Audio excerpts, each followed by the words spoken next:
പാലക്കാട് വാളയാറിൽ ചങ്ങല തീർത്ത് കർഷകരും കർഷക തൊഴിലാളികളും മലയോര മേഖലയിൽ വർദ്ധിച്ചുവരുന്ന വന്യമൃഗശല്യത്തിന് പരിഹാരം കാണണമെന്നാവശ്യപ്പെട്ടായിരുന്നു മനുഷ്യച്ചങ്ങല. കേന്ദ്ര സർക്കാർ വനം വന്യജീവി നിയമം സമഗ്രമായി പരിഷ്കരിക്കണമെന്ന് കർഷക സംഘം സംസ്ഥാന വൈസ് പ്രസിഡന്റ് സി.കെ. രാജേന്ദ്രൻ ആവശ്യപ്പെട്ടു. വാളയാർ, കഞ്ചിക്കോട്, പുതുശ്ശേരി മേഖലകളിൽ വന്യമൃഗശല്യം രൂക്ഷമാണ്. മലയോര മേഖലയിൽ വർദ്ധിച്ചുവരുന്ന വന്യമൃഗശല്യത്തിൽ നിന്നും മനുഷ്യരുടെ ജീവനും സ്വത്തിനും സംരക്ഷണം നൽകണമെന്നാവശ്യപ്പെട്ടാണ് കർഷകരും കർഷക തൊഴിലാളികളും ചങ്ങല തീർത്തത്.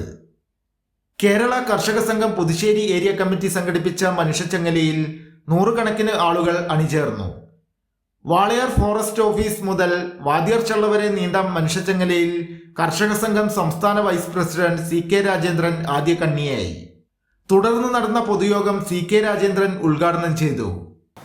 ആ നിയമം ആകെ മാറ്റണമെന്ന് ഞങ്ങൾ ആവശ്യപ്പെടുന്നില്ല.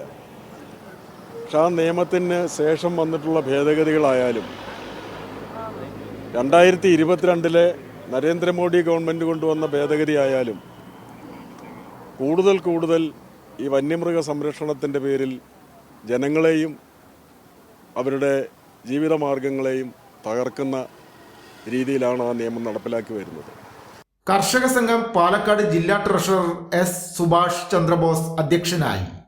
CPIM ജില്ലാ കമ്മിറ്റി അംഗം A. Prabhakaran MLA, area secretary Nithin Kanichery, കർഷക സംഘം area secretary KR Kumaran, KSKTU area secretary C. Krishnankutty, CITU സംസ്ഥാന കമ്മിറ്റി അംഗം SB Raju, Puthussery panchayat president N. Praseetha എന്നിവർ പ്രസംഗിച്ചു. കൈരളി ന്യൂസ്, പാലക്കാട്.